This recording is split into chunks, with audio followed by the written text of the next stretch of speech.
পাহাড় থেকে নামে জল, সেই জল বাংলাদেশের মাঠঘাট ভিজিয়ে নদীর বুক ভরিয়ে বঙ্গোপসাগরে গিয়ে মেশে। এই যাত্রাটুকু কোটি কোটি মানুষের জীবন, তাদের ধান, তাদের মাছ, তাদের পানীয় জলের উৎস। কিন্তু এখন সেই পাহাড়ের গায়ে একের পর এক বাঁধ বসাচ্ছে, টানেল কাটা হচ্ছে, নদীর পানি ঘুরিয়ে দেওয়া হচ্ছে, আর ভাটিতে থাকা বাংলাদেশ দেখছে নদী শুকোচ্ছে, মাছ উধাও হচ্ছে, হরকা বান আসছে হঠাৎ। প্রশ্ন হলো, এই বাঁধগুলো কি শুধু বিদ্যুৎ তৈরি করছে, নাকি বাংলাদেশের জন্য তৈরি করছে একটা নীরব মরণ ফাঁদ?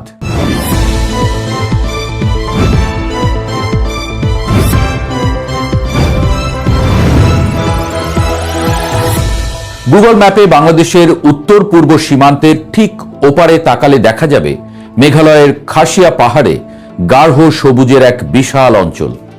সেখানে আছে চেরাপুঞ্জি, আছে মৌসিনরাম, পৃথিবীর সবচেয়ে বেশি বৃষ্টিপাতের জায়গা।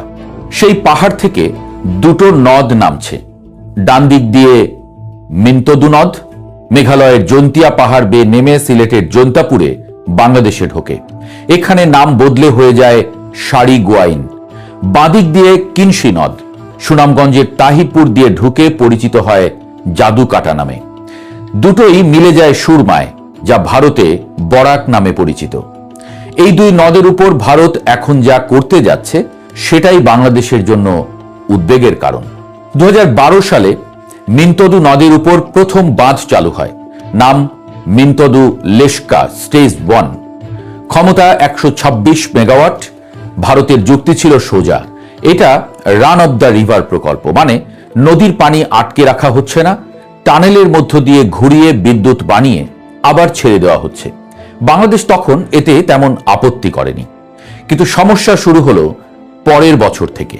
2013 সালে ভারত জানালো স্টেজ 1-এর ভাটিতে তৈরি হবে মিন্তদু লেশকা স্টেজ 2, 210 মেগাওয়াটের আরেকটা প্রকল্প। বাংলাদেশ তীব্র আপত্তি জানালো।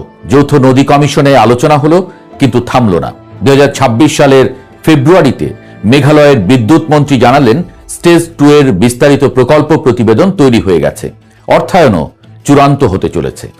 এখানেই শেষ নয়, স্টেজ 1-এর উজানে তৈরি হচ্ছে 170 মেগাওয়াটের সেলিম জলবিদ্যুৎ প্রকল্প। 4.8 কিলোমিটার টানেল কাটা হবে পাহাড়ের ভেতর দিয়ে। অন্যদিকে কিনশি নদে আসছে আরো 4টা প্রকল্প। কিনশি স্টেজ 1 270 মেগাওয়াট, কিনশি স্টেজ 2 278 মেগাওয়াট। শাখা নদ উমনগিতে দুটো। খাসিয়া পাহাড়ে আরেকটি শাখা নদে মৌবলেই প্রকল্প 140 মেগাওয়াট। মোটা হিসাব করলে দাঁড়াচ্ছে মিন্তদু ও কিনশি মিলিয়ে কমপক্ষে 7টা জলবিদ্যুৎ প্রকল্প। ভাবা যায়, রান অব দ্য রিভার মানে হলো নদীর স্বাভাবিক প্রবাহে বড় কোনো বাধা না দিয়ে বিদ্যুৎ তৈরি করা। কোনো বিশাল জলাধার নেই, পানি আটকে রাখা নেই। এই যুক্তিতেই এই প্রকল্পগুলোকে পরিবেশ বান্ধব বলা হচ্ছে। কিন্তু একটা বাঁধ হলে হয়তো এই যুক্তি মানা যেত। যখন একটার পর একটা বাঁধ আসে তখন চিত্রটা পুরো বদলে যায়। স্টেজ 1-এর টানেল দিয়ে পানি ঘুরিয়ে ছেড়ে দেওয়ার পরেই সেই পানি আবার টেনে নেওয়া হচ্ছে স্টেজ 2-এর টানেলে। স্টেজ 2-এর পানি ছাড়লে সেটাও হয়তো পরের প্রকল্পের জন্য আটকাবে। ফলে নদীর মূল খাতে, যেটা হাজার বছর ধরে বয়ে আসছে, সেখানে বছরের বড় একটা সময় পানিই থাকছে না। পরিবেশবিদরা বলছেন একসঙ্গে অনেকগুলো ছোট প্রকল্পের যৌথ ক্ষতি একটা বড় বাঁধের চেয়েও ভয়াবহ হয়ে উঠতে পারে।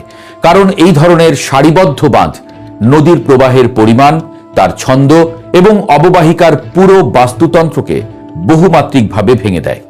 2025 সালে মেঘালয়ের বিদ্যুৎ বিভাগের নিজের প্রতিবেদনেই স্বীকার করা হয়েছে মিন্তদু লেশকা স্টেজ 1-এর পানি ধরে রাখার ক্ষমতা অত্যন্ত সীমিত। অতিবৃষ্টিতে এটি প্রায় 10,400 কিউসেক বেগে পানি ছেড়ে দেয়। বড় বন্যার সময় কয়েক মিনিটেই বাঁধ উপচে পড়তে পারে, আর সেই পানি সরাসরি নামছে বাংলাদেশের দিকে। মিন্তদু লেশকা স্টেজ 2-এর গণশুনানিতে মেঘালয়ের স্থানীয় বাসিন্দারাই ফুঁসে উঠেছিলেন। তাদের অভিযোগ, স্টেজ 1 তৈরির সময় নির্মাণের তেল আর সিমেন্ট নদে পড়ে পানি ব্যবহারের অযোগ্য হয়ে গিয়েছিল। বাঁধ দেওয়ার পর নদের অনেক জায়গা শুকিয়ে যায়, খেয়া পারাপার বন্ধ হয়ে যায়।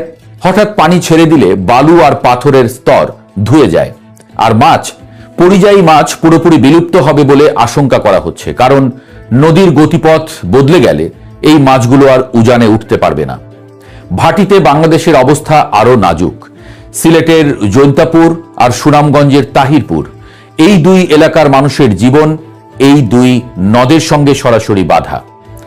নদ থেকে বালু তোলা আর মাছ ধরাই তাদের রুটি রুজি। শুষ্ক মৌসুমে যদি নদ শুকিয়ে যায় আর বর্ষায় যদি হঠাৎ ঢল আসে, দুটোতেই এই প্রান্তিক মানুষগুলো সর্বশান্ত হয়ে যাবেন। ফলে এটা শুধু পানি প্রবাহের সংকট নয়, এটা লক্ষ মানুষের জীবন জীবিকার সংকট। আর একটা ভয়ের জায়গা আছে। মেঘালয় আর বাংলাদেশের উত্তরাংশে আবহাওয়ার ধরন পাল্টে গেছে। গবেষকরা দেখছেন এই অঞ্চল ধীরে ধীরে আরো শুষ্ক হচ্ছে, কিন্তু একই সঙ্গে হঠাৎ করে আগের চেয়ে 4 গুণ বেশি তীব্র বৃষ্টি হচ্ছে, যা মাত্র কয়েক ঘন্টার মধ্যে ভয়ঙ্কর হরকা বান ডেকে আনতে পারে। এই পরিস্থিতিতে যদি উজানে একের পর এক বাঁধ থাকে, তাহলে কি হবে?